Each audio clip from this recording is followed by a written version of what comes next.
Hello, everybody. Thank you for taking the time to join me here today. So what am I going to talk about today? Well, as many of you know, people who've been around for a while, many of the things that I talk about are as a result of questions that I receive or observations that I've made from some of my clients. Nothing is confidential that I share, of course, because I work 100% under confidentiality rules. So what are we going to talk about? Well, we're going to talk about a few issues that are quite common. You could almost say that some of them are trending because they're being talked about so much. They're being talked about by people who create content, but they're also being talked about by people who, you could say, who consume content. They want to know about some of these things because they find themselves in quite challenging and difficult places. And that is true too for some of my own clients. So what's it all about? Let's find out. So as a coach, therapist, and mindfulness specialist, I specialize in elevating productivity, elevating engagement, and also connectedness. And I do that by leveraging my clients' strengths and aspirations. So as I said a few moments ago, today I'm going to be discussing some of the common challenges that managers, CEOs, and high earners face. And also, I'll be offering some, as always, I'll be offering some practical solutions to help you overcome these hurdles. So let's start with achieving a work-life balance. This is a common one. We hear so much about this, don't we? Work-life balance, work-life balance. It's a challenge that many people are familiar with. Balancing professional success with personal fulfillment can be really tough. And that's especially true with demanding schedules, for example, that come with leadership roles.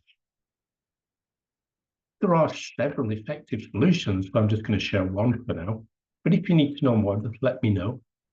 Send me a direct message or leave a comment and I will respond.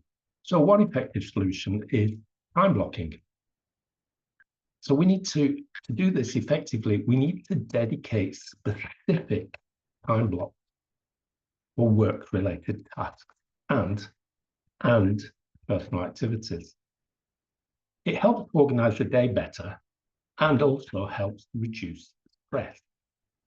Now, much of what I do is, as I said, it's based on things my clients say to me, but it's also based very much on research. So there are some statistics relating to work-life balance that I think is worth sharing and thinking about these.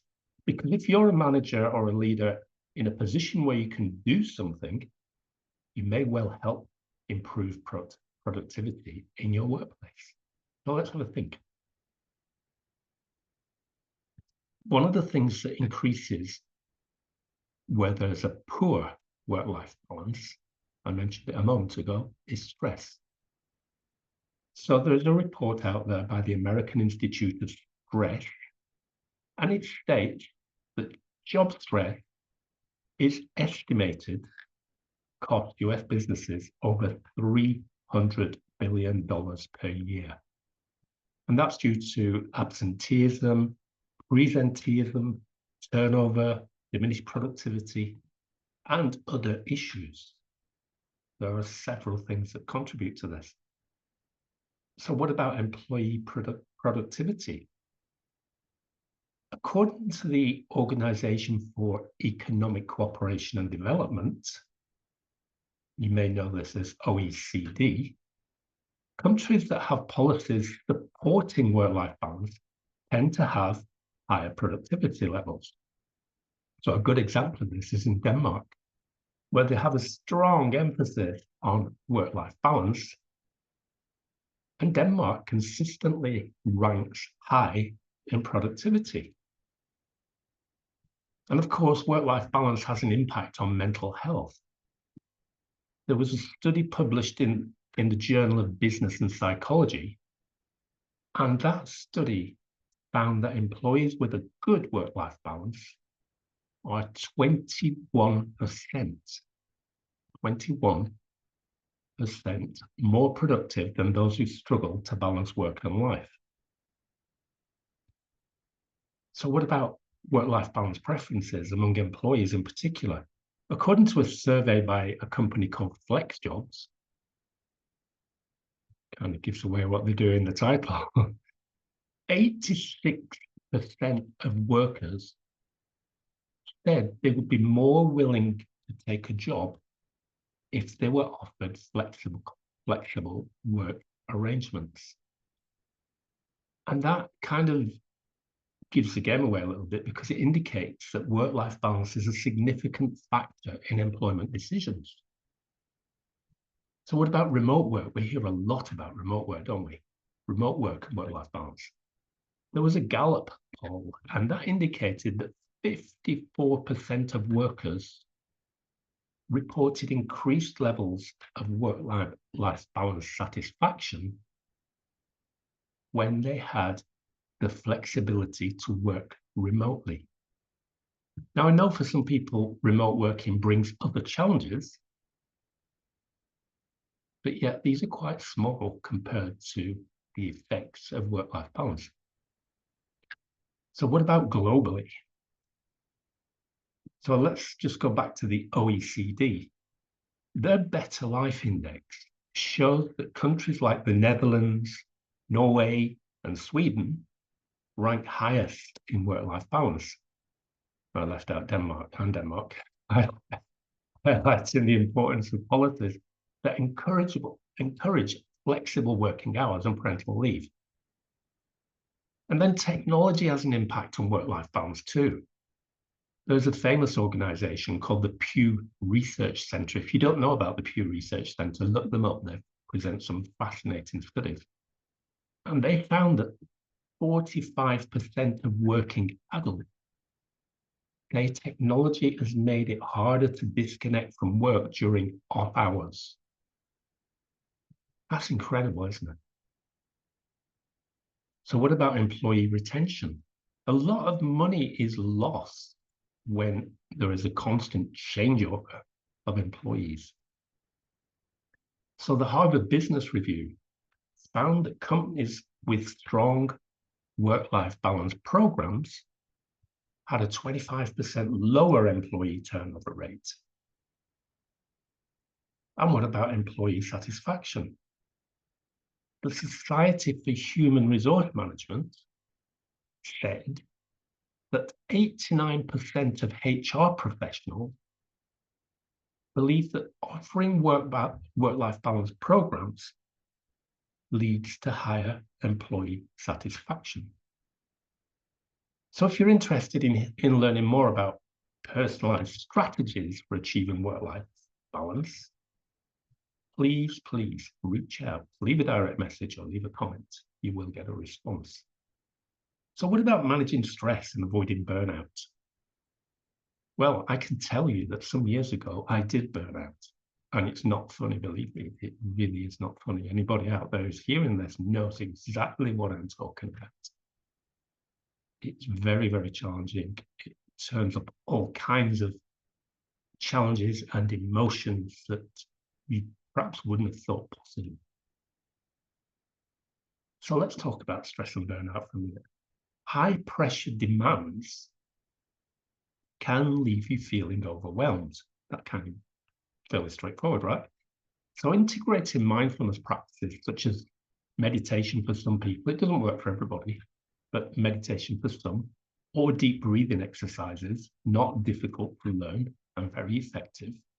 If we can integrate these into our daily routine, that can significantly help us to manage stress and prevent burnout. Those things don't work alone. There are other things we need to do, but they are a good point to start from. Because these practices help us to clear our mind. They enhance our focus and they improve overall well-being. Win-win, win-win-win. If you'd like to explore tailored stress management techniques, I'm here to help. Leave a message, get in touch. What about isolation at the top? One of my clients talked a great deal about this fairly recently. Isolation at the top. Many of you may well have experienced the same. It's a kind of loneliness that comes with being at the top of the organization. And it is important, it's really important to remember that you're not alone in this. So you may, for example, consider joining executive peer groups or professional networks. Why? Because they can provide you with the support and shared insight that help you feel connected. So if you need to find the right group to connect with, let me know. I know quite a few, and some of them are very, very effective. So what about, do you prioritize your health? I know many people are not very good at it. Sometimes I have to admit, neither am I. But mostly I am pretty good at it because I practice mindfulness. There are occasions where I dip. That happens to us all. It sounds a little bit twee, perhaps. Your health is your wealth. So it's essential not to let your busy schedule take a toll on your well-being. So scheduling regular health checkups, incorporating physical activity into your routine can help you to maintain your energy levels and productivity. So, for example, after a long day at work, so people who know me know this stuff. After a long day at work, what do? I get on my mountain bike. I do some tough rides. And you would think, well, it's just had a long day at work. How have you managed to do this stuff? But there is something extremely energizing for me in riding mountain bikes. I'm not suggesting you get out there on a bike, but it works for me. What works for you? That's what you need to identify. Maybe you already have something. Let me know. Even a short 20-minute walk can make a difference. So if you need more tips and support on balancing your health with a busy lifestyle, don't hesitate, reach out. Don't suffer in silence. Or like me, when I did burn out, I didn't actually realize that I was suffering. There's a little bit of a danger warning there. Here's an interesting one that I love to study and spend a lot of time talking about, and that's enhancing leadership skills. As leaders, it's absolutely crucial, I'm sure you will agree, to keep evolving and refining your skills.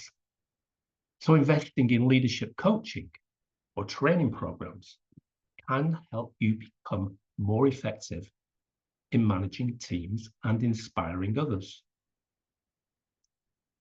Continuous learning isn't just a kind of buzz phrase. It's key to leading with confidence. So if you'd like to discuss how leadership coaching can benefit you, or group coaching, for example, for your team, I'm here. Give me a shout. So what about navigating financial pressures? Many of us have times in our lives when we need to navigate financial pressure. Financial success often brings its own set of challenges. And we've got all the work stuff, all the leadership, all the other stuff, and we've got this financial stuff going on as well. Maybe working with a financial advisor is a good idea because that helps to create a comprehensive financial plan. And that can help us to manage both personal and business finances effectively. And if we can do that, it helps us to alleviate stress and contributes to long-term stability. Now, I'm not a financial expert, not by a long way. I know how to look after my money, but there are people out there. I know some of those people. If you need to talk to a financial advisor, let me know. It doesn't cost anything to start with, for sure. Talk to one of these people, they're the experts. And it can bring about financial clarity and stability. So what about your public reputation? We often see stuff on the news, don't we, where somebody's getting a really hard time from the press for something their company did or did not do. and it puts people under a great deal of pressure. It's difficult to manage. The questions are so diverse, you perhaps don't know which way to look, how to respond. There's all kinds of things that need taken care of in relation to this. Because protecting your public relation, you don't need me to, your public reputation, sorry, you don't need me to tell you that it's crucial, especially if you have the role of a leader. So we need a proactive communication strategy, and we need a crisis management plan, because those things can help prepare you or me to handle scrutiny and maintain a positive image. We all want a positive image, right? As far as we possibly can. So if you're interested in making sure your reputation is well protected, get a message through to me. I'd love to help with that. I've done a lot of training, by the way, on public speaking and public relations and so on. It is one of my interests as well as one of my skills. So what about finding personal fulfillment beyond financial success? I think that true success involves personal fulfillment. So what I like to do, and I think this is a good exercise for everybody, is to reflect on my core values. What are your core values? And when I've reflected on my core values, I incorporate activities that align with them into my life, because that can lead to greater satisfaction. I talked about mountain bike riding. I ski in the winter. I'm into the kind of fast and furious stuff. That's what I like. Maybe not so for you. It's whatever interests you. It could be pursuing a hobby. It could be volunteering. I do some volunteering with a local organization, which is a kind of youth project. And it's great. It brings a lot of satisfaction. Or you may be interested in investing in a meaningful project financially. Finding what fulfills you is the key. It's essential. And I'm here to support you. Here's one that came up for me recently. It came up with a client, and to be honest, I'd never come across this before. I knew it was a thing, but I'd never actually met somebody who had the challenge. And it was quite an interesting process. It was a very exciting process in some ways. And I thoroughly enjoyed helping this gentleman work his way through so that he could develop a clear plan. What am I talking about? Planning for succession. So this guy was getting close to retirement. Well, he's still not retired yet, but he's fairly close. He's less than 2 years away from retirement. And he had his own business. He's had his own business, a very successful business for a very long time. And he wants to plan for the future as a way of leaving a lasting legacy in his family. He doesn't want fame and glory. That's not what he's looking for. But he wants to leave a legacy that will help somebody else. So he went on a search within his family who would fit the bill. Not quite as easy as you may think. As I said, he's still got a couple of years to go. So starting this succession planning early by identifying and mentoring potential leaders is a great idea. This is what he's doing right now, because it ensures a smooth transition and it preserves the legacy he's built. So if you're interested in discussing effective strategies for succession planning, do let me know. Let's have a conversation. Okie dokie. Thank you for listening. I really hope these solutions resonate with you and help address some of the challenges you face as a leader. If any of these topics kind of grabbed your attention, or if you have any questions, don't hesitate. Don't hesitate to reach out to me.